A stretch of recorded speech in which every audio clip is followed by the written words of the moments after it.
Bennett Davenport. Welcome to Planet Waves FM and Planet Waves TV. Hello, thank you, Eric. Good to have you. I love your YouTubes. They're fabulous. Oh, thank you. Thank I you thought very much. telegenic. This guy's going somewhere. Hmm. So we'll connect people to your channel. You're actually doing things. So I'm happy to meet any young person doing something.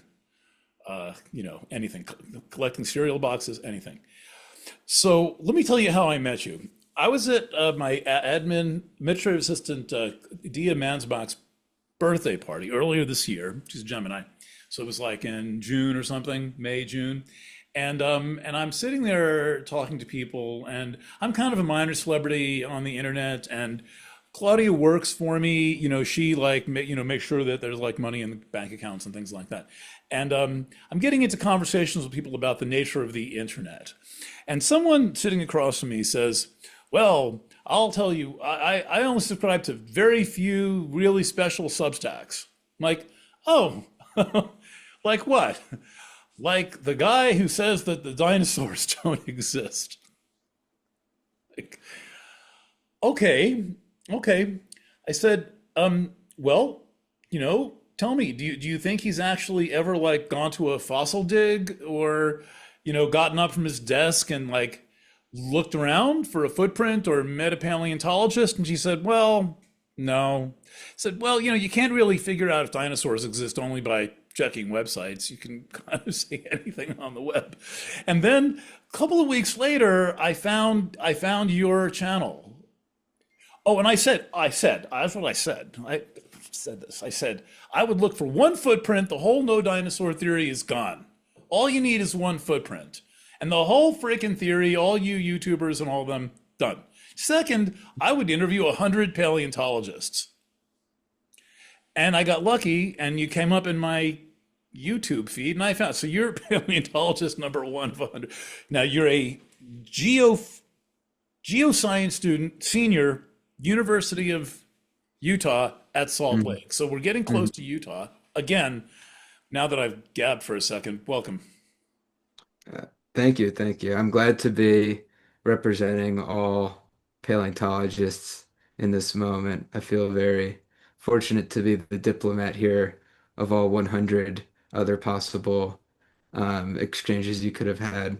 And you And speaking for the dinosaurs also. yes, I'm also speaking for the dinosaurs. They're speaking through me, kind of like a shamanistic sort of thing. Absolutely. So one of the points of controversy is that tell me this: there's a big Brontosaurus skeleton in the American Museum of Natural History Hmm. that I've seen probably 10 times. I don't know if you've been there, but I'm sure you've seen this kind of a thing. It's Yeah, huge. yes. There's many dinosaur skeleton. I have gone also to the Museum of Natural History in Manhattan several times too, and probably stood in the exact same spot you've been in and seen the skeleton. Is that real? I mean, obviously parts of the skeleton are real. There are several bones. Most museum skeletons you'll see of dinosaurs are um, partially real. So you will have bones dug up from the ground as a part of these models, but also a lot of these models are casts of other bones, that either um, where paleontologists can't display for some reason, or we know are there, but we just don't have a complete fossil to display to a public audience. So every skeleton you see in a museum is based on something real. But, because of delicacy, because these are very valuable objects or are being researched currently, most of these skeletons and that Brontosaurus in particular, isn't a full, complete skeleton. But some of the bones are real. They're Yeah, fossils. They're fossils. some of the bones are absolutely fossils, yes. And then when the overall shape of it, how is that determined? Like how is the whole like and then the tail comes like how is that gestalt made? Mm. Well, so when we were first digging up dinosaurs from the ground, a lot of it was just guesswork about how would this creature be shaped and moving. Obviously, like I said, we're getting, people 150 years ago were getting these full what are called articulated skeletons when you have basically a full skeleton and you all know it's one individual and all these pieces have to go here. But like in terms of like how it's standing, obviously when an animal dies, it's not going to be in some natural state. It's going to be contorted, right? So figuring out how it's standing has been a major issue. For a while, it was just based on what we assumed dinosaurs were the closest relatives of, which are, large reptiles, so crocodiles. So when you go into the New York Museum, you'll still see a lot of dinosaurs with like tails dragging, like how crocodiles have it, or splayed, like legs splayed, like crocodiles have it. But in the age of computers, as paleontology has evolved, you find, we've done a lot of modeling and like structural analysis on these bones and, stress analysis and figured out the optimal way this animal was probably carrying itself, right? So if you look at other displays, more modern displays, they'll show dinosaurs in a different position than this kind of crocodilian, slow, like kind of heavy set look, right? So that's kind of how we know how dinosaurs might have walked and such. That Brontosaurus, if I remember right, I think is in that old kind of retro posture of like big creature with a swan neck, right? With a big tail that's on the ground. Uh-huh. I mean, just think of it intuitively. Obviously, that is how crocodiles work, but a giant elephant-sized creature like this doesn't want a big mass dragging on the ground or like its huge neck kind of bent like this. Like that puts a lot of stress on the creature.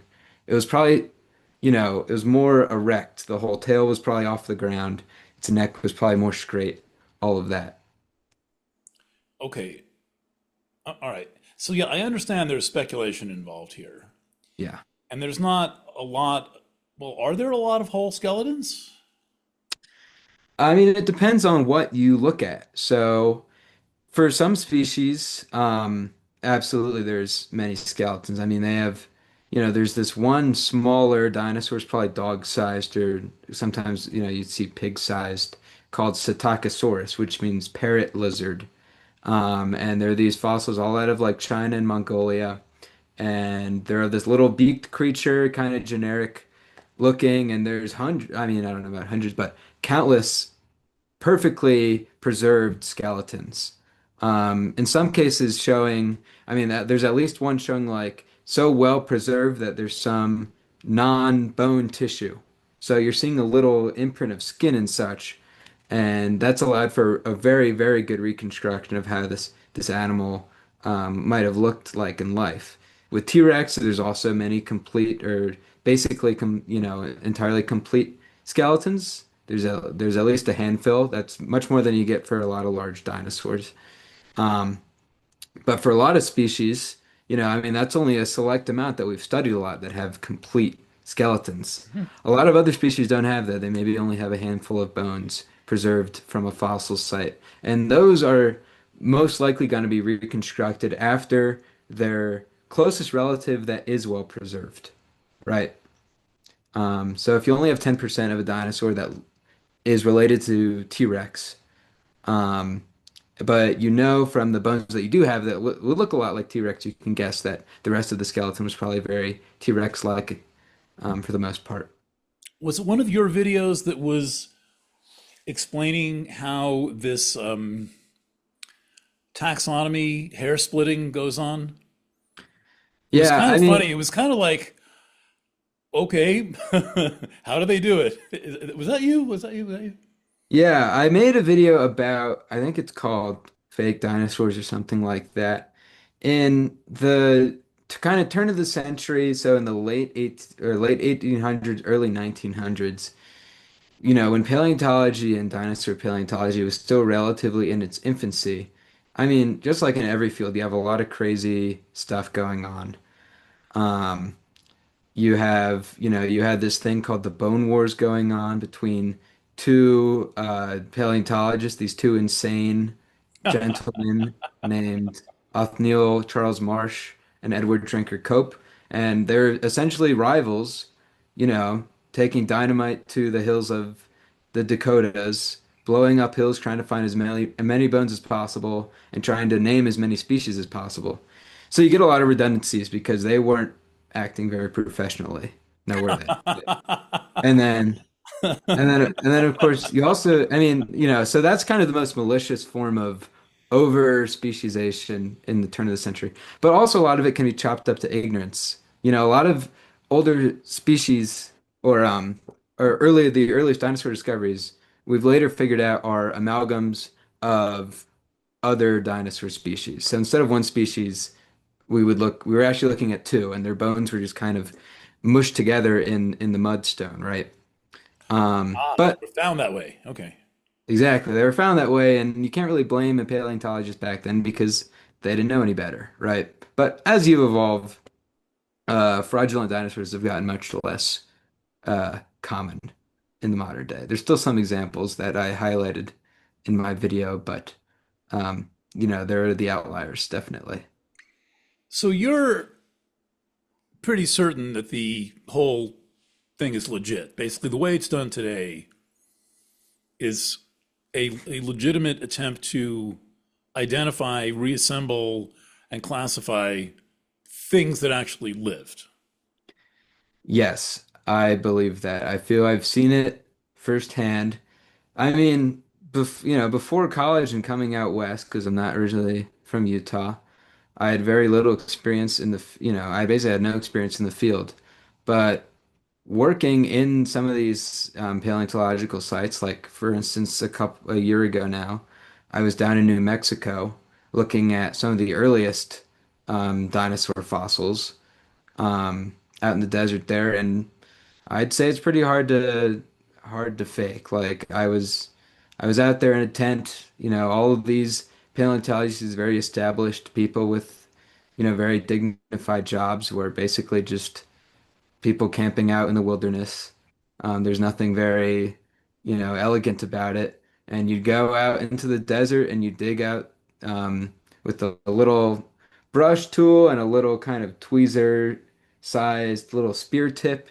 You'd grind through this mud and you'd find one of these very delicate, uh, these black, kind of pearl sheened fossils, right? It'd be pretty hard to put them there. Uh, so I'm pretty sure that they're naturally. Yeah. Um, Where I'm sitting, I'm only a few miles away from two Devonian forests.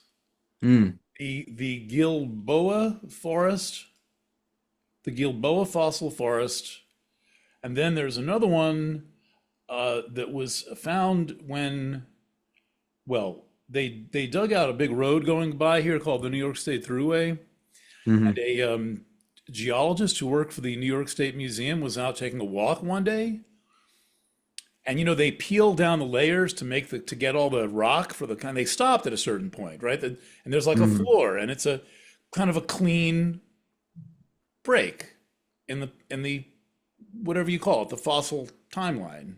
hmm And he sees this tree, and that was older than Gilboa. And so he made this discovery, and so I saw him speak. It was fantastic, and I think that's every bit as interesting as dinosaurs. Most people don't think plants are interesting, but that the oldest known forests on Earth were right here where I'm sitting. That's Yeah, it is. freaking nuts. It is nuts. And I have a similar kind of experience, like, oh, this is ridiculous. When for one of my classes here, we did a field trip to a fossil site. And by field trip, I meant we walked probably half a mile up a hill um, past the university hospital. And just on this hospital, Mhm. on, land anyone can go on and look around and chip at is hundreds and hundreds of ammonite fossils. Ammonites being these shelled octopus relatives that lived during the time of the dinosaurs and before. And of course, they came here. Why were they there? Because where once there was the Wasatch Mountains and the whole Rocky Mountains, there was a giant ocean. Yeah. And now through the geologic processes, they're just right there on the surface. It's just kind of the ridiculous Hmm. aspect of natural history, and maybe ridiculous is too negative a word, but fascinating. I'd rather say. But yeah, that's kind of the beauty of paleontology is that normal kind of everyday places that a lot of people live right next to are actually, if you dig a little bit down, are integral and very interesting environmental parts from, ages hundreds of millions of years ago. Yeah. Yeah, I once rented a little apartment on the well, it was the loft of the mule barn of a cement works where they dug up limestone for Hmm. cement and built like the Brooklyn Bridge and the Thruway and the wings of the Capitol building's foundation and the runways of Kennedy Airport were built with this stuff. And the, there was plainly an ocean. It was you go down there and the floor of the ocean had been uplifted such that the you're Hmm. looking at you're looking like right up at the floor. So you don't have to work. You just kind of walk up to it and say hello. And you could see that it was the fossilized ocean. And I, Hmm. I personally just thought this was the coolest thing. I mean, and it was quarter billion, at least 250 to 400 million year old ocean. And the guy at SUNY at the New York State Museum in Albany was saying, well, he's explaining what ocean it was, like how there was ocean and then land and then there was ocean and that just kind of got fossilized and then it uplifted and flipped over and then one day somebody came down there with dynamite and Hmm. blew it up and then one day I walked in there and found it. I mean, it was amazing. So I think that I mean clearly what motivates both of us is love for the subject and an Hmm. element of respect for the unknown and for the history of the planet. And I think that when people get into this, like it couldn't be, I don't know, I don't believe it. There's some love missing. I think there's a little bit of love missing. I agree. Yeah, I mean, I think it's love and I mean, also a combination of ignorance. But yeah, I think maybe just a lack of passion for history or, and yeah, in this case, natural history. Um, I think, yeah, a misunderstanding and not and the lack of passion kind of go hand in hand here. I Mhm. think a lot of people when they think about dinosaurs, they have a very kind of crude understanding of them. They think that this is what we live in now is the modern world with its set of history, right? It's like all of these animals live in this space right here, Uh-huh. and then millions of years ago or whatever, or however long they believe, was the dinosaurs. And they were static, and there was a time of the dinosaurs and they kind of miss the entire cycle of evolution because, I Mhm. mean, we have so much evidence that dinosaurs changed through their 100+ million year run Right. of running this planet. And we have evidence that there were animals before dinosaurs, obviously, Trilobites. that walked the land and were in the oceans. Oh, And we what have, walked the land before the dinosaurs? I mean, I know my marine biology teacher said there was a time when the Earth was ruled by trilobites. mhm, You pretty much poke a stick in the ground and you're going to find some. mhm. Yeah, But I mean, what definitely. walked around before dinosaurs? Well, so trilobites are marine animals in there. Yeah, some of the first complex and arthropods. So that means insect or arachnid animals and crustaceans too. Animals on the planet, right? But the first terrestrial animals that are that were vertebrates were amphibians at first, which are, of course, descended from fish, and from amphibians came early small reptiles, and then from reptiles came larger reptiles. And interestingly, the first, or not the first, but one of the groups of animals that ruled before the dinosaurs are what are called synapsids, or sometimes called stem mammals. So this was a branch of animals that actually led to the mammal lineage. They weren't fuzzy yet, and they weren't, warm-blooded or super, fleet-footed or any of the things you prescribe to mammals nowadays. But they are the, genetic descendants of all mammals, right? So, and interestingly, they got taken out by an extinction that lasted before the dinosaurs. And, they were reduced in size, and the dinosaurs, and this is very simple explanation of natural history. But then reptiles and the dinosaurs took over from these stem mammals. So then mammals were reduced to the shadows. And now, of course, um, when the mammals, when the dinosaurs have gone extinct, now the mammals rise back.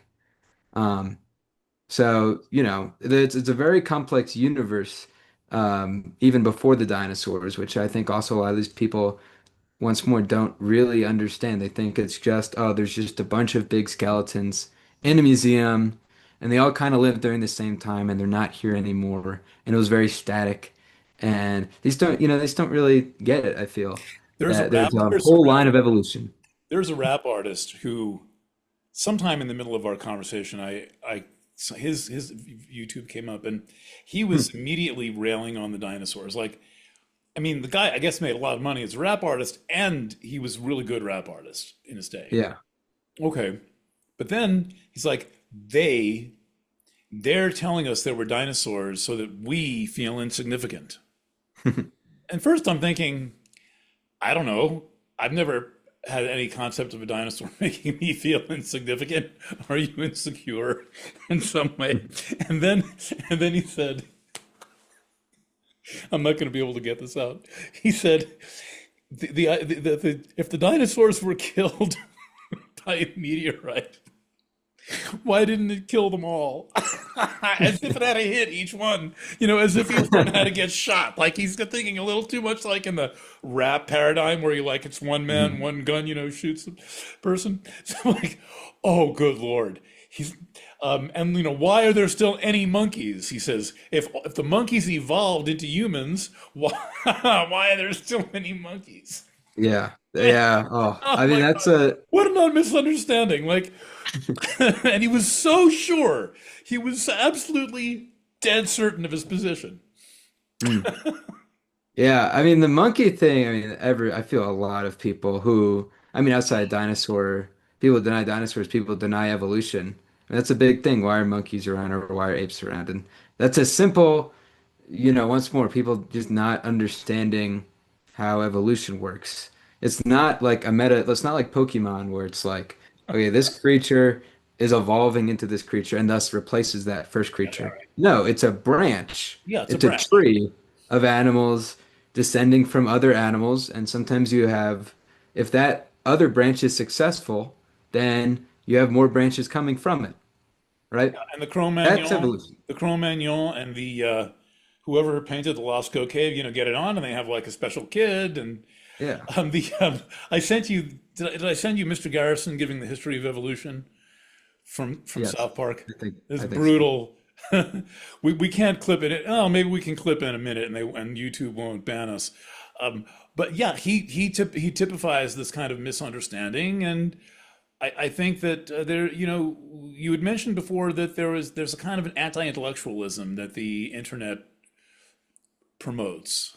Yes. Yeah. Yeah. Going outside dinosaurs. As someone who's been on the internet for a while and obviously made a lot of internet videos and all this and seen it firsthand a lot, I think and other people have said this before, but there's a coolness that goes with cynicism and negativity, Yeah, where if you don't understand something, it's really simple on the internet just to raise your hands up and just be like, I don't even care, or this is stupid. yeah. And that kind of negativity where you can pretend to be above something or just call something fake and this kind of air of cynicism and edginess makes you look more intellectual to some people. I Mhm. mean, it's a real problem. I mean, I think that's how most internet discourse and literally any bubble of discussion you look in is kind of it works where the most negative person wins and the most negative person is seen as the smartest person. But the most negative person is usually not the smartest person, right?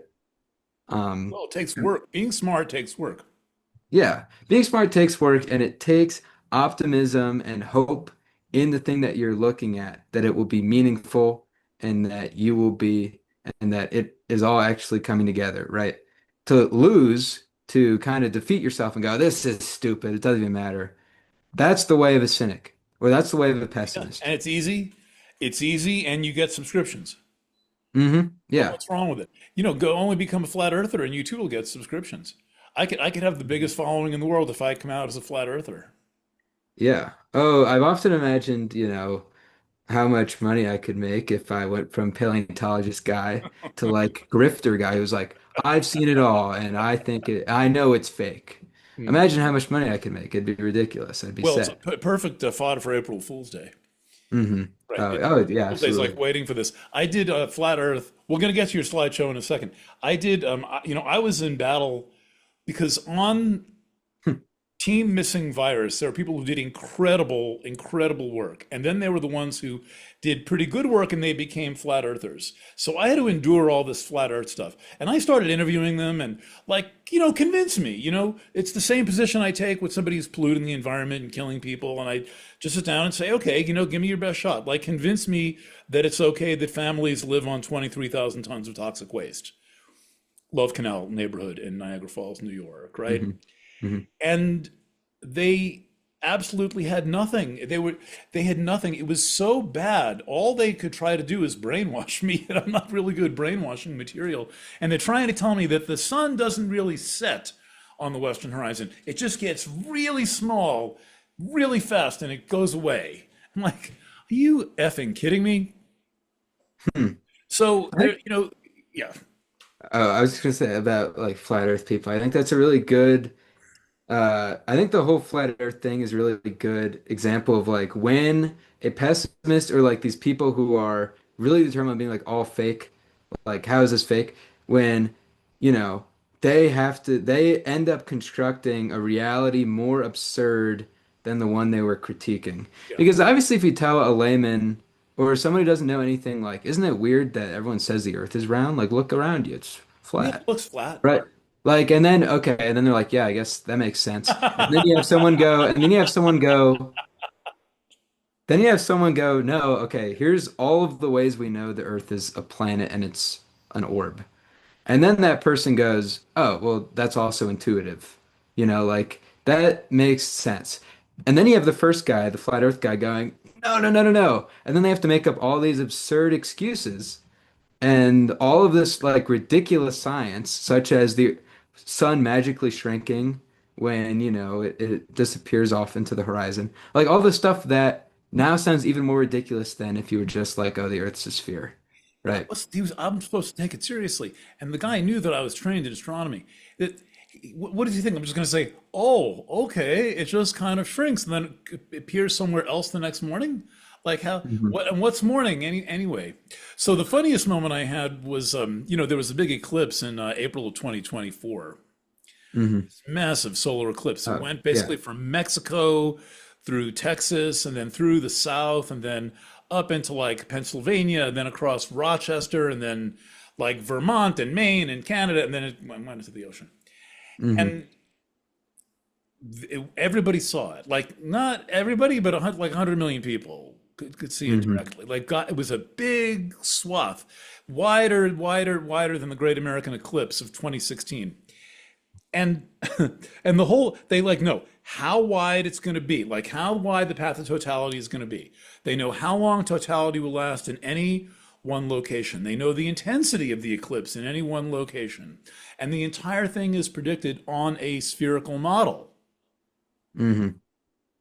The mathematics cannot be done. It's a big difference between a plane and a sphere, in case anybody hasn't ever taken geometry. And I wrote to one of my there's one flat earth guy who's got a sense of humor, Hmm. Steve Falconer. And I said, and he's really good on biochemistry, but he's a flat earther. And I said, now Steve, the time, duration, location, direction, speed, intensity of the eclipse were all predicted on a sphere model. And it came true. Everyone saw it. How did that work? And he said, well, we're all scratching our heads. I'm thinking, wait, you're not saying maybe we're wrong? So what did you spend your summer doing? You were like in South Africa this summer? Yes, I was in South Africa, doing, field work too. Well, not actually field work, it was all lab work. Um, But yeah, in paleontology, it was a very different type of paleontology than I think most people imagine. It wasn't with Dinosaurs or anything hundreds of millions of years old or even a million years old. It were, they were fossils from man-made cave sites 100,000 years ago, just around. Um, and I can start presenting if you want, but I can also just keep talking I about would it. love, let's hear about that for a second, because I love Mhm. this phase of paleontology more than any other one. Yeah. Story of people and how we moved around.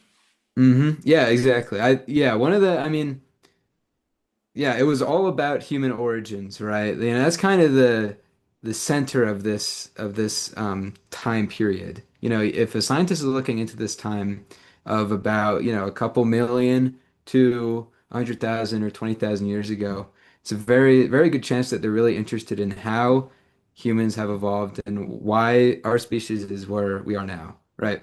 So that's why I was there. Was working with a lot of paleoanthropologists.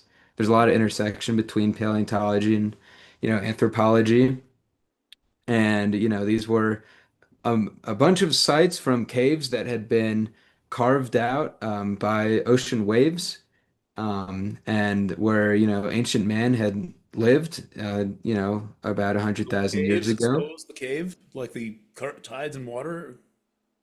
The caves we were looking at very specifically had never been submerged previously. I see. Um, a key fact about the ice ages, which is, when this all happened, is that, um, when a lot of ice is created on the Earth, you have the coastlines, you have ocean water literally freezing up, right? So therefore, there's less ocean to go around, literally, and thus all of the coastlines expand, right? So where I was standing now, I was standing literally on a cliff above the ocean 25,000 years ago, or just about 30,000 years ago, which is when the ice was at its maximum, that I would have all been looking over a vast open plain, very similar to any of the African savannas on the continent right now, populated by antelope, and elephants and all the other African creatures. Which used to be the bottom of the ocean.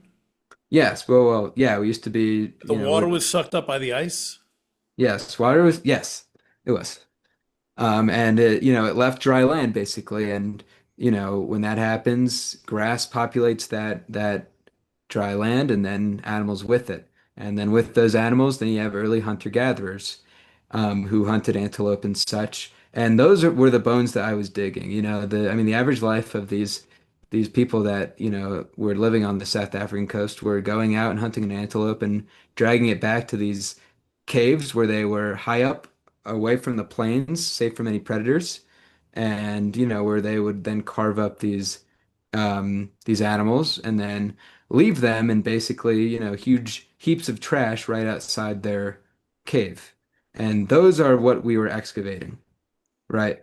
And there's many caves that, were probably below the elevation that we were looking at, but when the ocean, went up again, then all of that fossil got washed out, right? So now only the very highest of these coastal caves remain to be explored by anthropologists. On it. Is hmm that a layer of time, or the ones downstairs, would they have been similar? I mean, they would have probably been. I'm actually not sure that, I mean, there's generations of people over thousands of years populating these caves. But yeah, I'm pretty certain that the people who would have lived in caves that are now currently submerged underwater probably would have been around the same age as those who had just picked a cave that was slightly higher up Right. and that in a couple thousand years wouldn't be submerged underwater. What did you learn? You were doing field work? Were you actually outside? I mean, I hiked around some of these sites. The site is, by the way, is called Pinnacle Point. It's on the Western Cape of South Africa. It's now a World Heritage Site. Um, I'd walk around, but all the field work has been done. I mean, they've excavated hundreds of thousands of small specimens, be it stone spear points or stone arrow points, and of course, fragments of animals.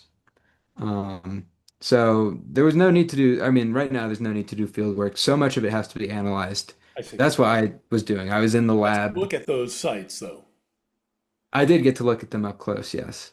And what did you see? Well, I saw these huge kind of gash-shaped caves right along the South African coastline that if you, with a little bit of elbow grease, you can hike up into, and where, anthropologists had been digging for probably 2 decades now. Um, and yeah, Cool. So you yeah, actually got up from your desk. I did a Kind of couple freaky. times. Kind of freaky. Digital native, and you got up from your desk. Hmm. You could have just asked Yeah. ChatGPT. Th things you do in college. Yeah. I mean, Right. I was astounded. Freaky life as a college student, getting up and going to South Africa. Yeah. I was astounded by, I mean, I was really amazed by what I saw. Kind of what you were saying about the fact that there's these really important places in space time right outside your door. You just have to, dig and understand the paleontology. I thought it was amazing that there's this human origin site that the guy directing it, he's a student at ASU named Curtis Marion. He proposed was one of the most important sites for all of human origins, this site in South Africa. Um, this incredibly important site, and right on top of it's a golf course, you know, and you had to go through the golf course to hike down to these caves. Yep. And I'd never heard of it, I mean, I don't have a You never heard of anthropology golf. background. You didn't even know where you were. Like, what are these people doing? Yeah, but I'd never heard of Pinnacle Point before, but it might be one of the most important sites for all of humankind. I had never heard of it till, 3 minutes ago either. I've got the Wikipedia page up. Okay, so you're going to you made a PowerPoint Hmm. and you're going to Very, tell very us simple, about quick. the dinosaurs. Yes. And so it'll be only the second ever PowerPoint on Planet Waves TV. Oh wow. Let's see here. The view is now I can probably how do I immersive? How do I'm gonna highlight you. All right, I'm gonna highlight you. Hmm. Okay, let's see if I can do this. I hope I can get out of it if I can't do it. Oh no. Now what Whoa. do I do? Oh no. I have no clue. Interesting. That's not what I was planning on. Oh, for fuck's sake. Okay, now view, gallery, stop immersive view for everyone. Yeah, I'm back. Okay. Okay, I think let me just let's just leave it like yeah. this. Yeah. Here, I sent a request through I got it. Zoom if I you got it. got okay. Did you press Keep it okay. clean. Keep it clean. So all right. Let's see I here. want only dressed dinosaurs. Yes. Okay. So let me go in here quickly. All right, so yeah, this is the presentation. Very simple. We already kind of talked about what I like some of my experiences, but just to go over them. Here's me, earlier age, looking much younger and dorkier in front of the skeleton. When I grew up on the East Coast and I had really little field experience. And like a lot of people, my experience in through paleontology was a passion of, looking at museum skeletons and on the internet for anything I could find. And then coming out to Utah, I got a lot more experience. I was in Africa, not for paleontology, but for ecology, which in my opinion is one of the most important fields to cooperate with paleontology, right? I got to immerse myself in, a really incredible ecosystem out here in East Africa. Um, and then as well, also as a geoscience major, before coming to college, I really had no idea what geology was. And um, learning about geology and going on some of these field expeditions for coursework, I developed a major appreciation for geology. And I think one of the big takeaways for anyone interested in paleontology should be that it should really be looked through a geologic lens because the only reason any of these fossils are here is because of geologic processes, Yep. right? Yep. So here's just more field stuff. I had talked a little bit about a trip to New Mexico, but here you can see a real fossil site, right? Authentic, sh chamois fossil site. That's a little burlap tent to protect us from the elements. Right under that would be a bunch of people digging, once more with little toothpick-sized points and toothbrushes, basically, to discover fossils. No And dynamite. No. here's no dynamite involved. We've evolved past dynamite. Um, but here's some of the fossils that I found. Once more, they're not much, but for someone who that was their first time digging up uh Triassic fossils, I did a pretty okay job. How old is that Here's one there? How old is the one that's that one that you're pointing at? Yeah, so this is I think 218 million years old. And this is coming from a terrestrial site, so it would have been a swampland, and for just to give you like an environmental context, and then it's during the dawn of the dinosaurs. So this right here, this larger bone isn't dinosaur, it's actually a crocodile-like animal. But if you get lucky, you find a lot of these smaller, nimbler dinosaurs who would eventually evolve into these much larger, more dominant animals. Um, and then as well on the right here you have this is what I was talking about, all these ammonite fossils. I mean, if you live in Salt Lake, you can just walk past the University Hospital, and if you look at the gray walk or the gray rock, you'll find a bunch of shells of ammonites that I mean you can take. It'd be a little unethical, but yeah. And When, then here, when were the oh, ammonites? those ammonites were probably, let's see, I'd say 250 million years or maybe 200 million years, somewhere in that time. But overlapping the existence of the dinosaurs, right? Which is important for later. And then, anyways, here on the bottom is just some more field work I've done in modern times, right? I mean, a lot of modern stuff is coming from caves, deposited by humans. Here in this middle this is the South African coast I was working on. Here's some of the caves um, that you can just walk up to. There's a boardwalk now to get to them, and then from these early Stone Age hunter-gatherers. You have, just fragments of antelope and other mammals left behind. Right there's an antelope mandible that I was able to identify. That was probably one of the better fragments of, I looked at more than 1,000 of these tiny fossils. That was probably the best preserved one. A lot of these are coming in very small fragmented pieces.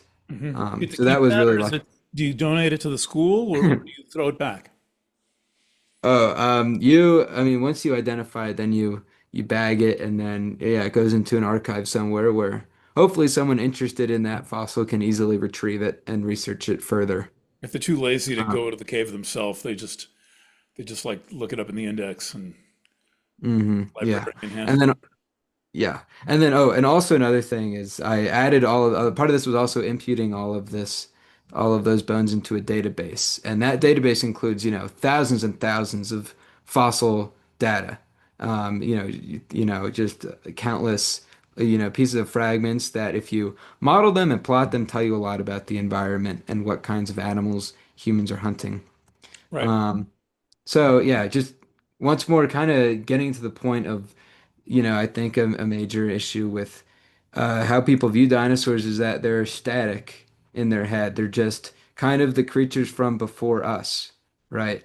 And that includes a lot of, unrealistic caricatures about what a dinosaur is.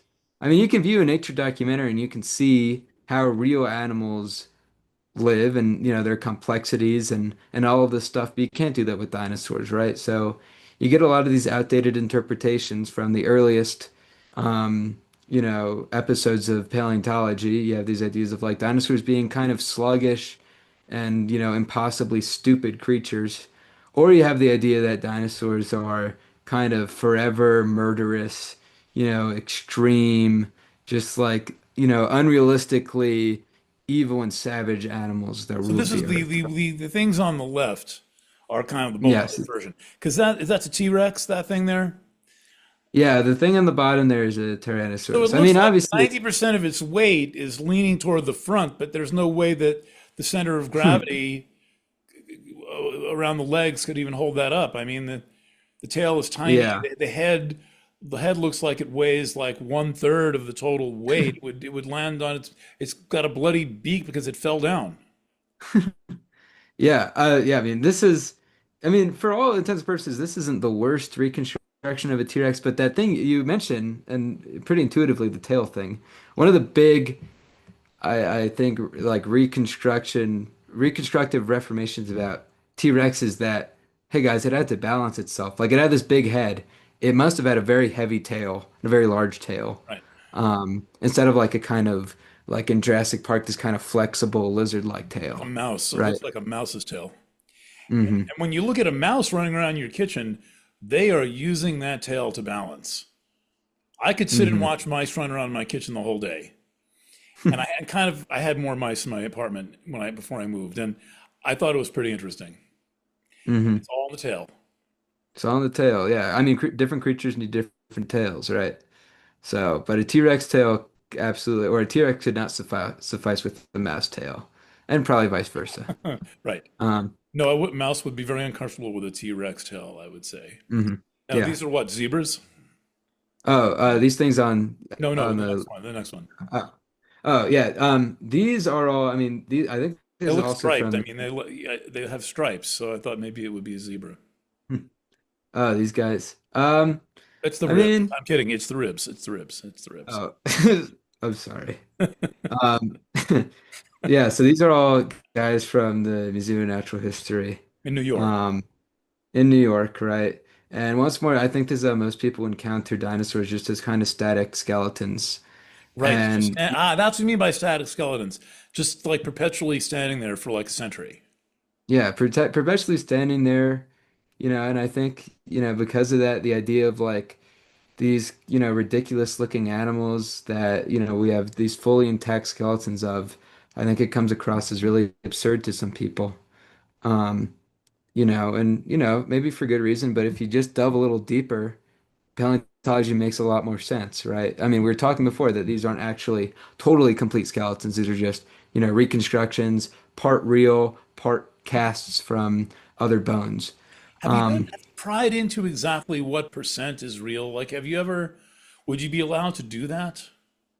Or would you get yelled it probably, I mean, I bet it's probably stored in some museum archive somewhere, or, I bet there's somebody at a museum you could ask who could tell you, yes, these bones are real on this animal and these bones are fake. It'd take you a while. at? Right. Um, But yeah, I think you could definitely do it. You can also physically, if you go to a museum, it's pretty easy to notice which bones are just casts. They don't look as real and rugged as the actual fossil. Mhm. Um, yeah. And anyways, so I just want to once more establish that dinosaurs aren't just static skeletons. You have a lot of examples of these creatures being dynamic animals and being real and being part of an environment. A couple hours outside Salt Lake City, south of it, is this site right here, which I got to walk around once. It's this little kind of boardwalk area, and this muddy area right here is actually a giant dinosaur trackway. And it comes from the Cretaceous period, so that's about 100 million to 65 million years ago. Quite recent. And yeah, recent. And I mean, there's a bunch of different types of footprints that you can find from a bunch of different species. You can find a bunch of footprints, even from the same species, shaped differently. And the reason is that those animals are moving at different paces. I mean, if you run, you're using a different part of your foot than when you're walking, right? And the same thing is happening with these animals because they're real, right? One of the most interesting, I think probably the most interesting print from this site is, and you can't see it in the pictures, unfortunately, but it's this big angled slab with these little detailings on the bottom of it, and it's kind of angled towards this ancient lake bed. And they think it was a crocodile that had been lazily sitting in the mud and then slid into it. Right. I mean, just amazing. Yeah, just amazing stuff, that has been, miraculously preserved. I mean, covered over by sediment eventually, and I mean, like all geologic processes, stored in the ground. I think another really cool site that provides, evidence that dinosaurs are much more than just skeletons and they are these dynamic creatures is Egg Mountain, which is part of the Two Medicine Formation, which is either in southern Canada or like the Dakotas. It's as it describes a giant mountain of numerous small dinosaur eggs from duck-billed dinosaurs, and included are, besides these nest sites, are a bunch of baby duck-billed dinosaurs from all stages of life. So you That have thing is a real fossil. so To this be honest, I looked up. So this is not a real fossil. This is, I mean, they found eggs like this, and they found, very young infant dinosaurs like this. But this is just to show, how a dinosaur would be positioned within the egg. But yes, they found it says countless eggs, and they found, reconstructed by Jay Herner. So it says it's a yep. reconstruction. Hmm. Right, but you're saying it's a reconstruction. Have you seen any of the originals, like the original infant skeleton fossils? Oh yeah, you can find them out there. I mean, yeah, baby dinosaurs are really, I mean, they're really incredible to see because, once again, they're not just a skeleton, they're telling how this animal developed from egg state, from its youngest form into an adult. They're really incredible, but they're also very, very delicate, Hmm. because they're so small. Yep. That's why you rarely see them, reconstruct, or you see them often reconstructed because the real things are very delicate. But let But me, once again. yeah, go ahead. And I want to emphasize a point you keep making that I'm afraid might get lost. Hmm. That you're saying static is the thing sitting on the shelf in the museum. And Yes. you're saying, no, you've got to think of them as being an in dynamic part of a big environment that Yes. they Yeah. actually live in, that is the Earth, Hmm. for their Yes. I time mean, on Earth. yeah, I mean, that is my passion. That's why I think dinosaurs are really interesting, knowing that they're these bizarre creatures that, once walked the earth and walked the earth like, animals in Africa do now.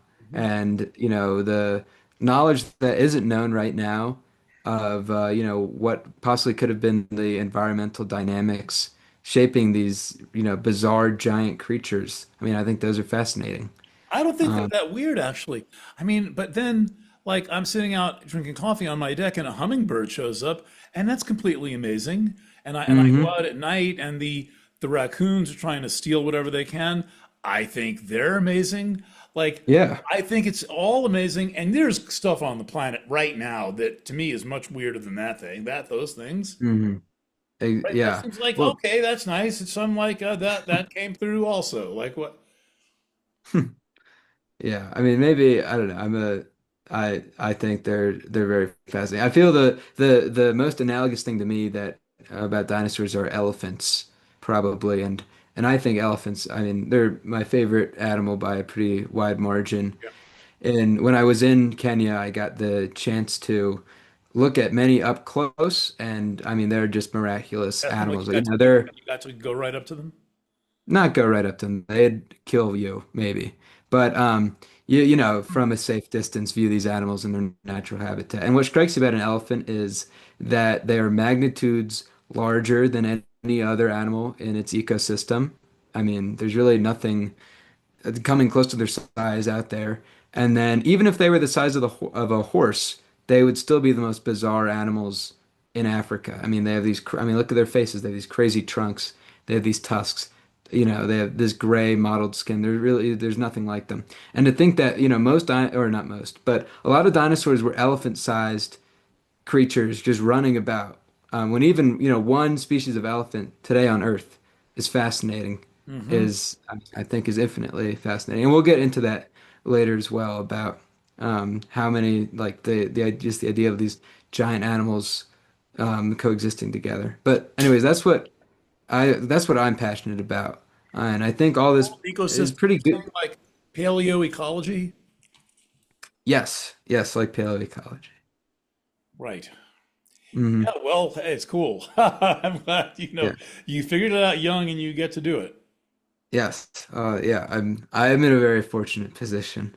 Um, my next slide, I think, is probably I think the best example about I'll just skip to it. I'll just go to it. I think is the great like a really great example about why you can't just view dinosaurs as Oh, just these things. They're not isolated in time. They're part of this greater pattern that you see throughout all of the natural sciences. And it starts here. I mean, once more, you find all this if you live in Utah or anywhere in the Rocky Mountains. This circle right here, this oval that I drew over, New Mexico, Utah, Colorado, Wyoming. This is all where a large bulk of Cretaceous period dinosaur fossils are coming from in North America, right? And you can see here they're all along the coastline of what is now North America, but was then two continents carved in half by a shallow, warm ocean, Yeah, right? So back then, I mean, geologically, we know that this is how the tectonics of the Earth were organized, right? You had a kind of a sinking of the flyover states in the middle there, with the Rocky Mountains being formed and creating this very, jagged coastline environment, right? And it was also very warm that as well. So even places like Idaho and Wyoming and Utah now were jungle back then in the Cretaceous, right? So what you have is of a bunch of jungly environments that, and we know now from the equator that, warmer areas are hotspots for animal diversity, right? But they're also all isolated from each other because of those mountains. These mountains with little areas, basins in between that, dinosaurs could live in were all isolated from each other. It was much like how islands in the Pacific now are all separated from each other, and they all kind of independently form these little environmental hubs where animals are isolated from their ancestors and kind of are able to evolve in different ways. And, because of those island and, not island, but isolated environments of this jungly coast, you get a diversity of all of these dinosaurs here. Most of these coming from this belt right here, right? These are all horned dinosaurs, so obviously Triceratops is probably the best example, the most famous example. But in truth, I mean, there's a lot of dinosaurs that look a lot like Triceratops. If you look at anything besides their skulls, it'd be very hard to discern them. But they all have this amazing diversity associated with their skulls and with how their horns are shaped and with how their large shield-like frills are formed, right? And along this coast, just because they're isolated, these frills and these horns, they grow in these, I mean, incredible ways, and you create this massive diversity of species all along the coast here. And we see this exact same process happening today with island birds, right? Well, once more in isolated environments that animals can get trapped on and live in peacefully and evolve over time, you get amazing diversity. I mean, Hawaiian birds are some of the most diverse, or most are extinct now, but we're a hub of diversity. Same with New Zealand, you get so many unique birds. Same with all these other Polynesian islands. So once more, it all comes together, right? Dinosaurs aren't just this one thing. They're a process that if you believe in evolution and if you believe in geology, perfectly sandwiched together, uh-huh. right? And so, yeah. Believe in geology.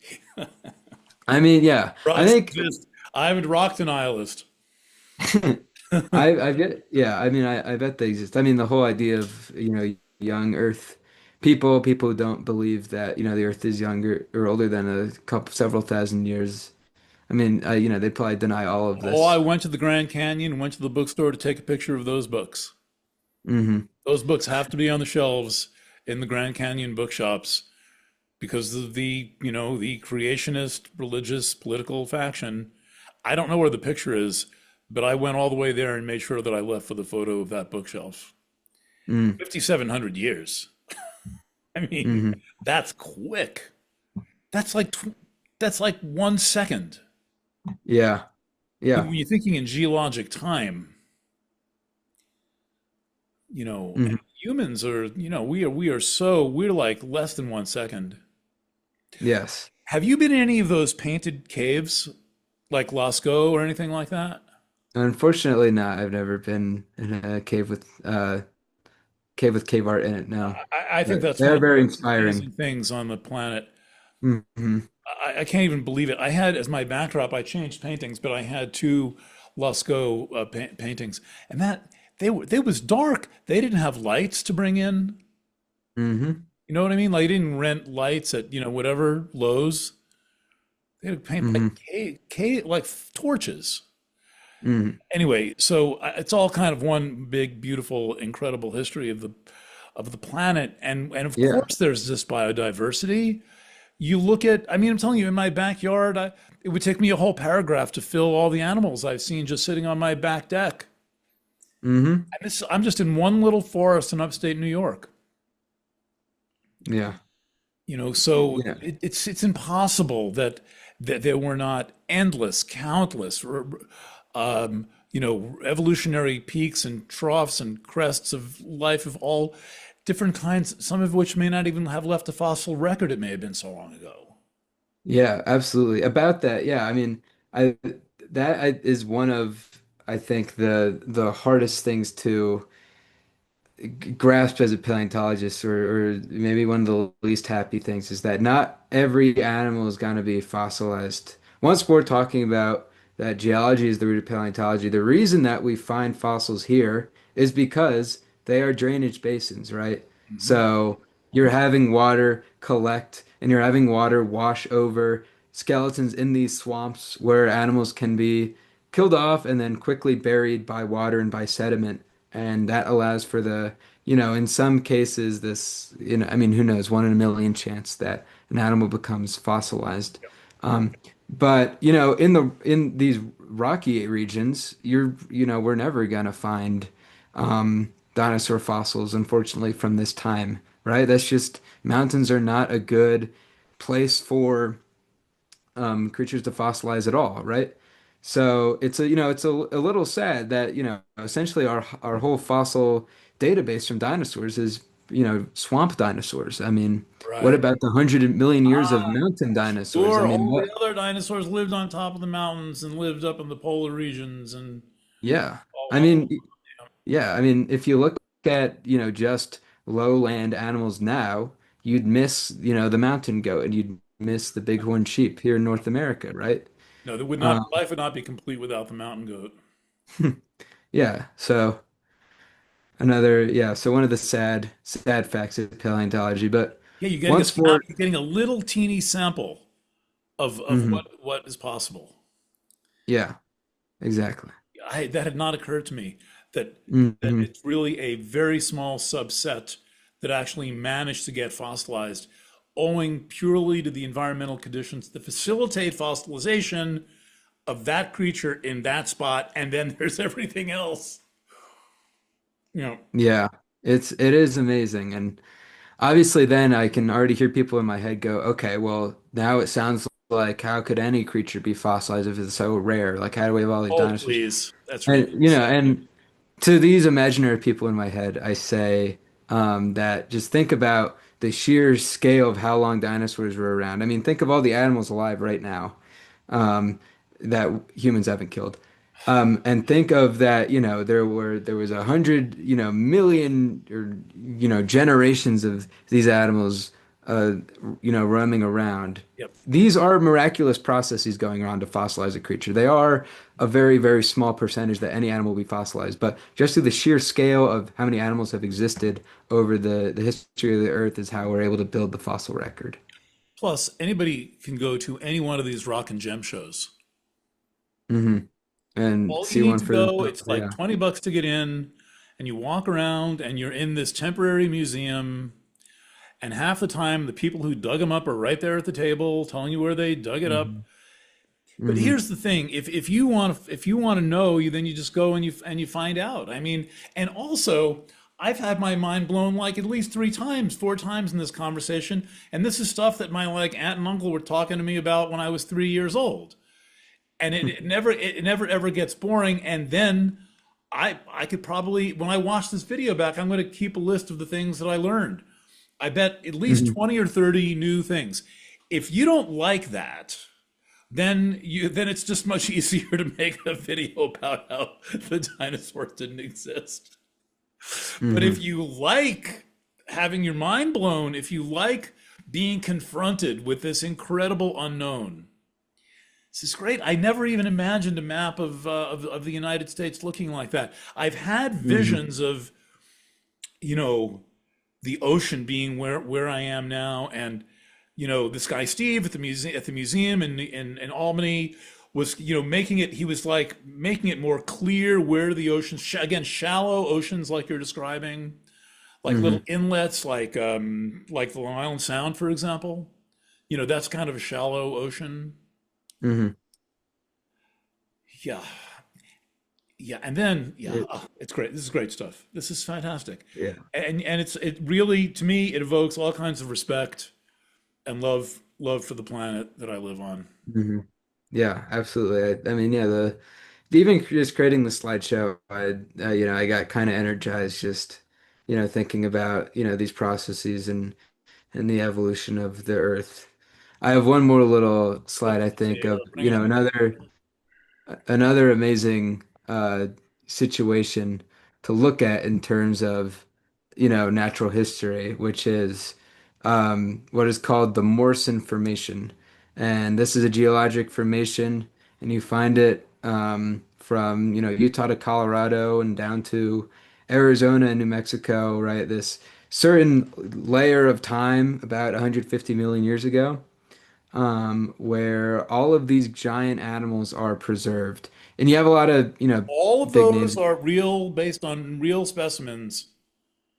Yes, And all you're of these satisfied are there's based. enough skeletons to be able to extrapolate and say, well, that kind of looked like that. Yeah, I mean, the colors obviously are Yeah, who cares? I'm not even thinking about that. speculation. But yeah, I mean, The profile, in just some the cases, profile and the scale. mhm.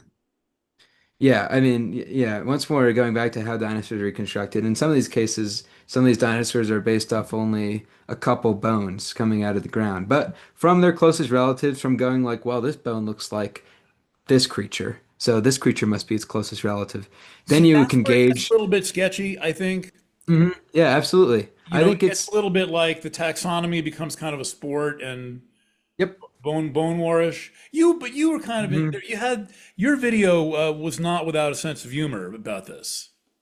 Yeah, I think it's absolutely healthy as an onlooker to have speculation about like, very fragmented dinosaur remains. I have speculation, I mean, a lot of times I go like, this is a lot of speculation, right? So it's absolutely fine to have doubts about that, but also people in the profession are having doubts about it. It's a discussed topic, right, that is being rigorously debated on by people much smarter than you or I. Um, Well, so, they're smarter, but I think that the little child usually asks the best question. And mm, that's what I try to bring to my journalism, right? Because I'm always dealing with people who know they're experts in their field, and if they're hurting people, I have to be able to demonstrate that.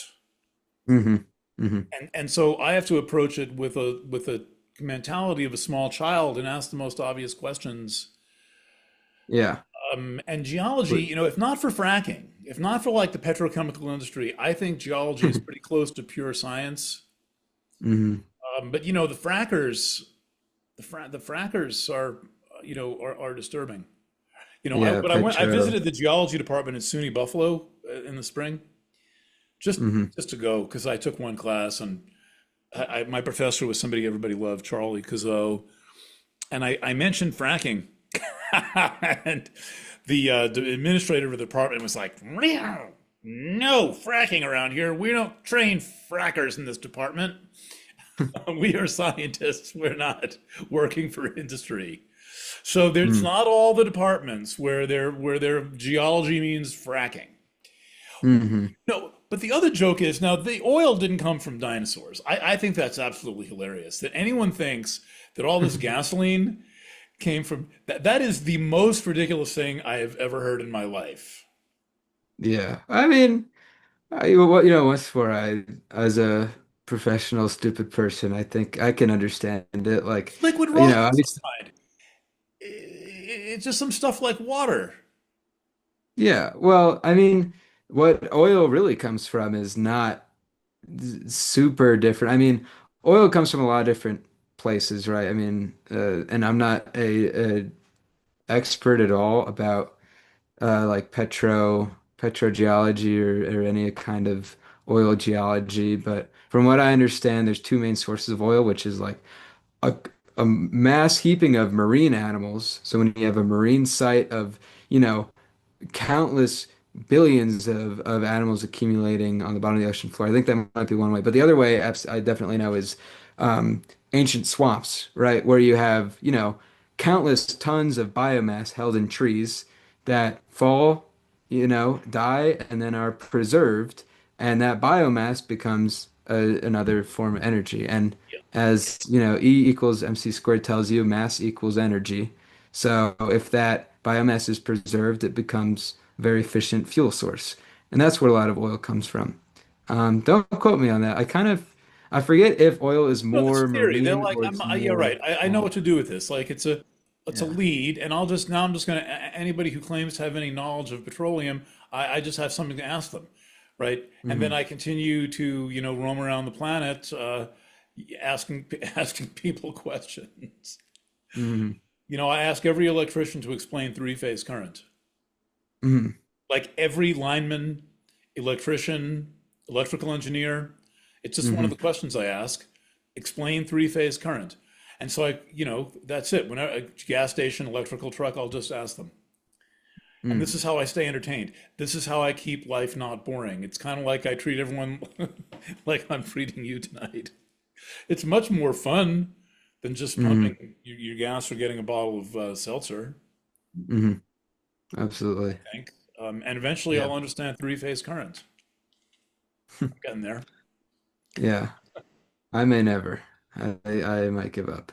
But yeah, just going so yeah, all these species just going back to this, all these species, I mean some are very fragmentary, but a lot, a handful are very well known. Like you probably heard of Brontosaurus before, right? This is the formation that contains Brontosaurus, Yeah, obviously. Yep. of which there are countless skeletons. This is where Brachiosaurus is from, which is the giant dinosaur from Jurassic Park with the kind of giraffe-like posture. This is where, there has been countless skeletons of giant creatures excavated here, and from, creatures we know an abundant amount of information about. And one of those interesting things is that if you look on this little infographic up here, they're all giant, right? So like this gray skeleton here is a Diplodocus, which is once again a very well-known skeleton that we have a lot of information about and a lot of individuals from. And it's about the same, I mean it's a lot longer, but it's about the same mass as a bull African elephant, right? Um, and once more, going back to like elephants now in modern times, if you go to Kenya, or anywhere with elephants, they create a massive environmental impact. They're huge. They need so much food. They create a lot of environmental damage just taking down trees, in order to feed on shrubs. They have a massive environmental impact, right? And now just imagine what would happen if you had like a dozen or so species of animals who are at least as large as an elephant, but in some cases, I mean, 7 times larger, 5 times larger. Just these, I mean, immensely massive animals that there's no analog for on Earth. To me, that's one of the probably the most The interesting blue questions whale. in The dinosaurs. blue whale. I mean, that Yeah, proves that there are absolutely unbelievably enormous animals that you can see. That you could, if you hmm, could pay enough money, you could go see a blue whale. You that is get a true. boat Yeah. ride and you go see it. Maybe Hmm. if you're lucky, but eventually you'll see one. Yes. I mean, yeah, but I mean, whales present a totally, I mean, whales can only function because of that they live in a marine environment that Yeah. is able to support their weight. What is so fascinating about sauropods and what we learn more about is how they are possibly able to live like this. And the truth is that they are these hyper efficient, eating machines, right? Part of their bones are hollow, so it allows them, even though they're these massive by volume animals, allows them to be a little lighter than you would expect. Like birds. Like They're birds have hollow bones. exactly like birds, exactly like birds. And then also those long necks allow them to probe out and feed on plant life without moving their body and using excess energy.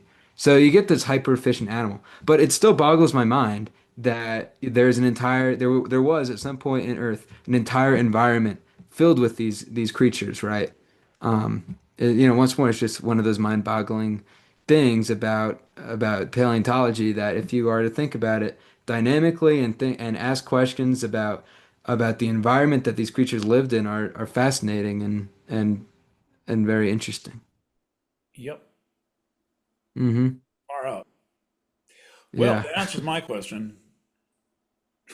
Are dinosaurs real? Yeah, yeah. Well, no, was the guy who never got up from his desk and never Oh. talked to a paleontologist, right? Mm. Probably not.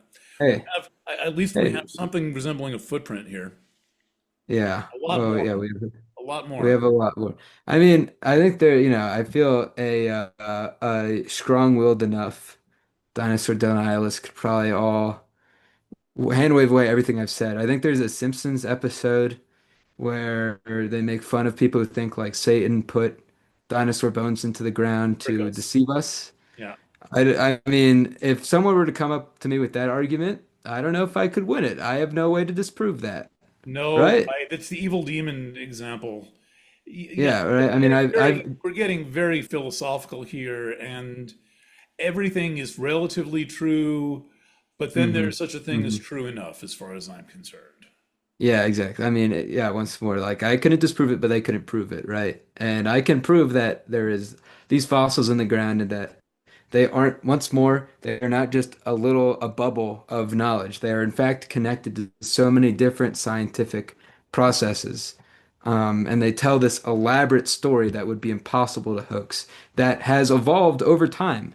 That as we've gone back and looked over, we get a better idea of and makes more sense into fitting with, you know, geology and evolution and all of this.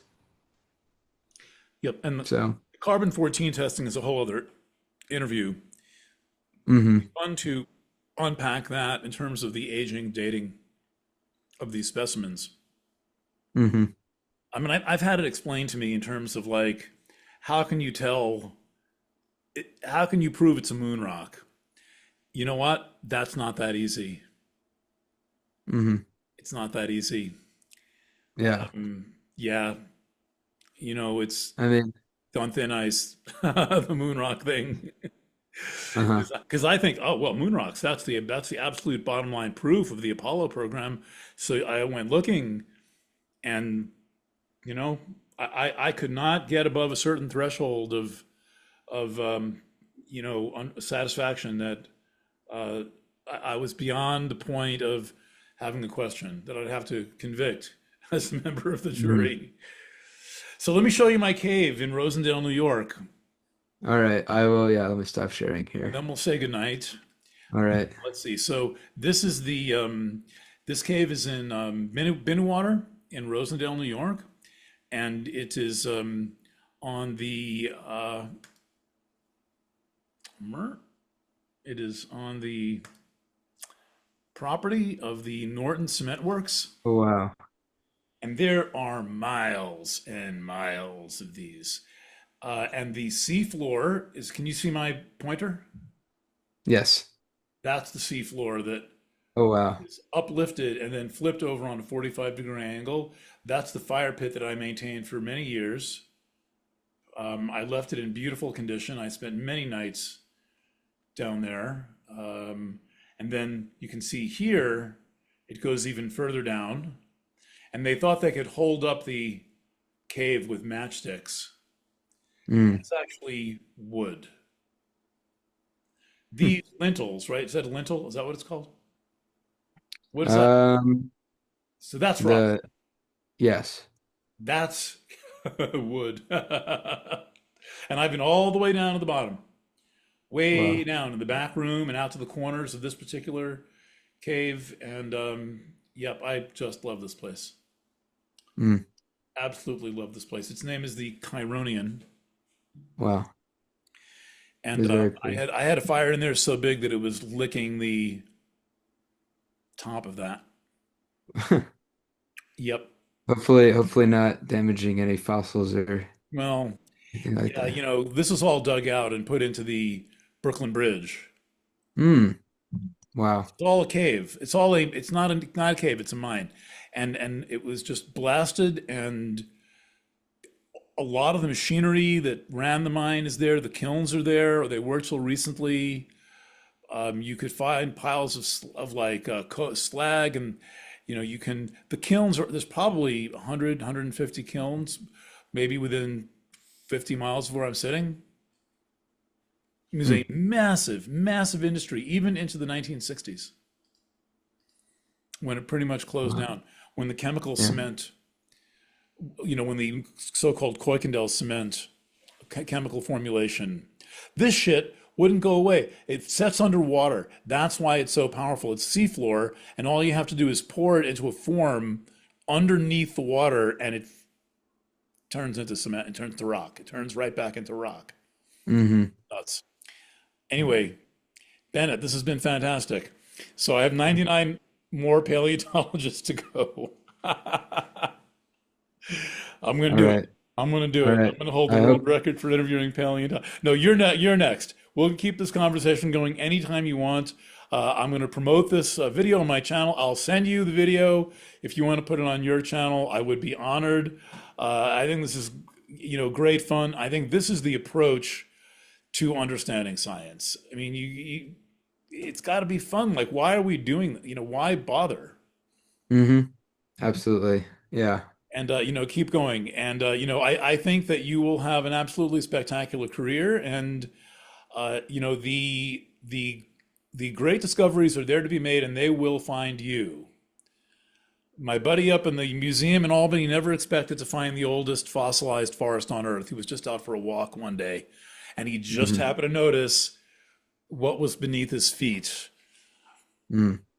So, Yeah. and if you're here, I will call him up. Maybe we can go out there, and I would be happy to take you out to these sites if you're here, and show you whatever limited knowledge I have of the geology of the area. It's cool stuff. Supposedly big crystals and newpalts underneath the mountain, like massive quartz crystals down there, Hmm. and the rocks are the oldest form of literature. That's a very poetic way to put it. So there you go. Uh, Bennett, thanks for taking an evening to speak to my readers, and welcome to Planet Waves. It's an honor to have you. of course. Thank you, Eric. All right, love.